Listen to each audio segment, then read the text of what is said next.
नमस्कार मित्रांनो, success English speaking A to Z या आपल्या मराठी यूट्यूब चॅनलमध्ये आपणा सर्वांचे स्वागत आहे. आपणास माहितीच आहे की हा चॅनल इंग्रजी शिकणाऱ्या प्रत्येकासाठी खूप महत्त्वाचा आहे. त्याप्रमाणे आम्ही प्रयत्न करत आहोत आणि पुढेही आम्ही आमचे प्रयत्न असेच चालू ठेवणार आहोत. तुम्ही जर आजच आमच्या चॅनलला भेट देत असाल तर कृपया तुम्ही आमच्या पूर्वीचे व्हिडिओ बघा आणि स्टेप बाय स्टेप करत करत इथपर्यंत या, म्हणजे तुम्हाला सगळं व्यवस्थित लक्षात राहील. आमचा चॅनल फक्त छोट्यांसाठीच आहे असं समजू नका. छोट्यांपासून मोठ्यांपर्यंत सर्वजण आमच्या चॅनलचा वापर करून व्यवस्थित इंग्रजी शिकू शकतात. त्यामुळे तुम्ही अजूनपर्यंत जर आमच्या चॅनलला सबस्क्राईब केलं नसेल तर प्लीज आमच्या चॅनलला सबस्क्राईब करा, लाईक करा आणि जास्तीत जास्त शेअर करा, जेणेकरून तुमचे मित्रमैत्रीण असतील, प्रियजन असतील त्यांनाही या चॅनलचा लाभ घेता येईल. चला तर मग आता व्हिडिओला सुरुवात करू. तर आज आपण बघणार आहोत प्रेचा वापर, उपयोग आणि त्याची सर्वसमावेशक वाक्य. म्हणजे प्रेचा वापर कसा केला जातो, त्याचा नेमका अर्थ कसा असतो, काय असतो ते बघणार आहोत. बघा आता प्रेचा वापर, उपयोग. प्रे हा शब्द आग्रहाची विनंती करताना वापरला जाणारा औपचारिक शब्द आहे. प्रार्थना, विनवणी, ओवाळणे, शिष्टाचारासाठी पण ह्या शब्दाचा वापर केला जातो.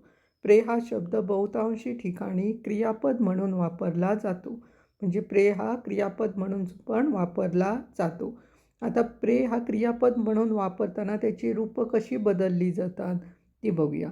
पहिलं बघा V1 प्रे. प्रे आहे V1 आणि प्रेज म्हणजे प्रे अनेक वचनसाठी, म्हणजे त्याला SES लागत नाही म्हणून प्रे वापरलं जातं अनेक वचनमध्ये. एक वचन असेल तेव्हा प्रेज केलं जातं, एस लागतो त्याला V1ला. त्याच्यानंतर V2 आहे प्रेड. प्रेड. V3 आहे प्रेड आणि V4 आहे प्रेईंग. V4 म्हणजे VING फ्रॉम. अशा प्रकारे क्रियापदाची ती रूपं बदलली जातात प्रेची. आता प्रेची अत्यंत महत्त्वाची सर्वसमावेशक वाक्य पाहूयात. पहिलं बघा, कृपया ही प्रार्थना करा. कृपया ही प्रार्थना करा. वाक्य ना, प्लीज प्रे धिस प्रेयर. प्लीज प्रे धिस प्रेयर. आता प्लीज म्हणजे कृपया, प्रे म्हणजे प्रार्थना, प्रार्थना आणि म्हणजे ही प्रार्थना म्हणजे धिस प्रेयर आली आणि प्रे करा म्हणजे काय करा, प्रार्थना करा, त्याच्याचमध्ये आहे ते. म्हणजे प्लीज प्रे धिस प्रेयर म्हणतात.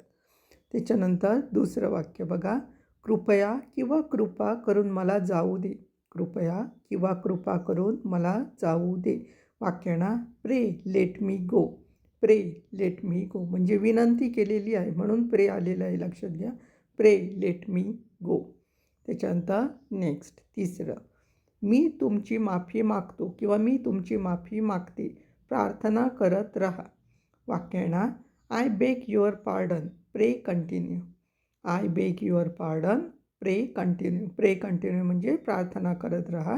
आय बेग युअर पार्डन म्हणजे मी तुमची माफी मागतो किंवा मागते, असं आहे ते. त्याच्यानंतर नेक्स्ट चौथं, आम्हाला आशा आणि प्रार्थना आहे की ती ठीक होईल. आम्हाला आशा आणि प्रार्थना आहे की ती ठीक होईल म्हणजे देवाकडे प्रार्थना आहे. वाक्य ना, we hope and pray that she is going to be okay.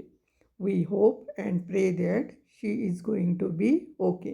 We hope. Hope म्हणजे आशा असणे, प्रे म्हणजे प्रार्थना करणे.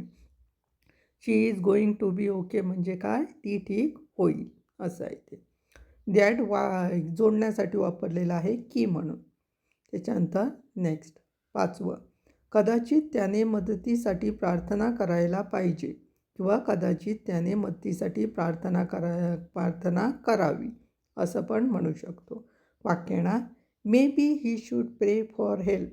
मे बी ही शूड प्रे फॉर हेल्प. त्याने म्हणजे ही आलेला आहे तो. कदाचितसाठी मे वापरलेला आहे संभावनेसाठी. करायला पाहिजे किंवा करावीसाठी शूड वापरलेला आहे. प्रे म्हणजे प्रार्थना आणि हेल्प म्हणजे मदतीसाठी. ओव्हरऑल सेंटेन्स असं झालेलं आहे, मे बी ही शूड प्रे फॉर हेल्प. नेक्स्ट आता सहावं, तिने सर्व किंवा संपूर्ण रात्र प्रार्थना करण्यात घालवली. तिने सर्व किंवा संपूर्ण रात्र प्रार्थना करण्यात घालवली. वाक्य ना, she spend the whole night praying. She spend the whole night praying. Spend केली म्हणजे घालवली. हे केली, म्हणजे घालवली त्यांनी. शी स्पेंट आलेलं आहे कारण कशाला V2 आलेला आहे, कारण साधा भूतकाळ आहे म्हणून SPENTचं स्पेंट आलेलं आहे ते लक्षात घ्या. होल रात्र किंवा संपूर्ण रात्र म्हणजे ह्या सर्व रात्र किंवा संपूर्ण रात्र म्हणजे होल नाईट आहे. प्रेईंग म्हणजे प्रार्थना. त्याच्यानंतर नेक्स्ट 7वं, आपण फक्त प्रार्थना करू शकतो. आपण फक्त प्रार्थना करू शकतो. वाक्यांना ऑल वी कॅन डू प्रे. ऑल वी कॅन डू प्रे. शकतो, शकण्यासाठी कॅन वापरलेलं आहे. डू म्हणजे करणे, प्रे म्हणजे प्रार्थना. त्याच्यानंतर नेक्स्ट, मी तुमचे आभार मानतो आणि देव तुम्हाला आशीर्वाद देईल. मी तुमचे आभार मानतो म्हणजे काहीतरी काम केल्याबद्दल मी तुमचे आभार मानतो, देव तुम्हाला आशीर्वाद देईल. वाक्यांना I thank you for it and pray that God will bless you. I think you for it and pray that God will bless you असं आहे ते. त्याच्यानंतर नेक्स्ट 9वं, मी दररोज त्याच्यासाठी प्रार्थना करतो किंवा करते. मी दररोज त्याच्यासाठी जरा ही आलं असतं, त्यांच्यासाठी म्हणजे खूप आहे, प्ल्युरल्स म्हणून देम. त्यांच्यासाठी प्रार्थना करतो किंवा करते. वाक्यांना आय प्रे for them every day. I प्रे फॉर देम एव्हरी डे. इथे आय आहे म्हणून प्रे आलेलं आहे, लक्षात घ्या. त्याच्यानंतर 10वं, माझ्यासाठी देवाकडे प्रार्थना करा की तो मला त्याच्यासारखी शक्ती देईल. माझ्यासाठी देवाकडे प्रार्थना करा की तो मला त्याच्यासारखी शक्ती देईल म्हणजे मला जास्त शक्ती देईल. वाक्यांना pray God for me that he gives me his strength. Pray God for me that he gives me his strength म्हणजे काहीतरी करण्याची मला शक्ती देईल असं आहे. स्ट्रेंथ देणे म्हणजे शक्ती देणे. त्याच्यानंतर नेक्स्ट 11वं, मी देवाकडे तुमच्या सुरक्षिततेसाठी प्रार्थना करेन. मी देवाकडे तुमच्या सुरक्षिततेसाठी प्रार्थना करेन. वाक्यांना I will pray to God for your safety. I will pray to God for your safety. करेन म्हणजे भविष्यकाळ आहे म्हणून विल यूज झालेला आहे आणि प्रे. त्याच्यानंतर नेक्स्ट 12वं, सुलभ जीवनासाठी किंवा सोप्या जीवनासाठी प्रार्थना करू नका, तर अधिक बळकट होण्यासाठी प्रार्थना करा. वाक्यांना do not pray for easy lives, pray to be strong. Do not pray for easy lives, pray to be strong. To be strong म्हणजे अधिक बळकट होण्यासाठी. त्याच्यानंतर नेक्स्ट 13वं, आपण प्रार्थना करूया. आपण प्रार्थना करूया. वाक्यांना लेट अस प्रे. लेट अस प्रे करूया. त्याच्यानंतर नेक्स्ट 14वं, आपण शांततेसाठी प्रार्थना करूया. आपण शांततेसाठी प्रार्थना करूया. वाक्यांना लेट अस प्रे फॉर पीस. लेट अस प्रे फॉर पीस. पीस म्हणजे शांतता, लक्षात घ्या. लेट अस म्हणजे करूयात म्हणून. त्याच्यानंतर नेक्स्ट 15वं, ती दिवसातून अनेक वेळा प्रार्थना करते. ती दिवसातून अनेक वेळा प्रार्थना करते. वाक्यांना she prays several times a day. She prays several times a day. इथे लक्षात घ्या, शी एकवचनी आहे म्हणून एस लागलेला आहे. बघा प्रेज, कारण इथे प्रे क्रियापद म्हणून आलेलं आहे आणि त्याला एस लागलेला आहे बिकॉज ऑफ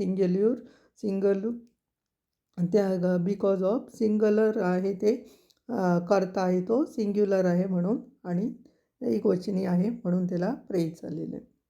त्याच्यानंतर नेक्स्ट 16वं, रीमा शांतपणे प्रार्थना करत होती. रीमा शांतपणे प्रार्थना करत होती. वाक्यांना Reema was praying silently. Reema was praying silently. Silently म्हणजे शांतपणे. करत होती म्हणून वॉज प्रेइंग आलेला आहे कारण चालू भूतकाळ आहे तो. त्याच्यानंतर नेक्स्ट 17वं, राहुलने त्याच्या आईची तब्येत सुधारण्यासाठी प्रार्थना केली. राहुलने त्याच्या आईची तब्येत सुधारण्यासाठी प्रार्थना केली. केली भूतकाळ आहे, साधा भूतकाळ म्हणून काय आलेलं आहे बघा खाली, प्रेड म्हणून आलेलं आहे कारण V2 यूज केलेला आहे. क्रियापद म्हणून प्रे आलेलं आहे इथे. वाक्य बघा, Rahul prayed for his mother's recovery. Rahul prays for his mother's recovery होणे म्हणजे तब्येत सुधारण्यासाठी. मदर म्हणजे आई, प्रे करणे म्हणजे प्रार्थना करणे. त्याच्यानंतर नेक्स्ट 18. तुम्ही माझ्या आनंदासाठी प्रार्थना कराल का? तुम्ही माझ्या आनंदासाठी प्रार्थना कराल का? वाक्य येणार, will you pray for me to be happy? Will you pray for me to be happy? म्हणजे तुम्ही कराल का? भविष्यकाळातील वाक्य आहे आणि प्रश्नार्थक वाक्य आहे ते. हो किंवा नाही उत्तर येतं, त्याच्यामुळे विलने सुरुवात झालेली आहे. यू करता तुम्ही म्हणून प्रे आलेला आहे क्रियापद. फॉर मी म्हणजे माझ्यासाठी, टू बी हॅप्पी म्हणजे आनंदी राहण्यासाठी. अँड ॲट लास्टला questions mark. Overall sentence, will you pray for me to be happy? त्याच्यानंतर 19. मी तुम्हाला प्रार्थना कशी करावी हे शिकवू शकतो किंवा शिकवू शकते.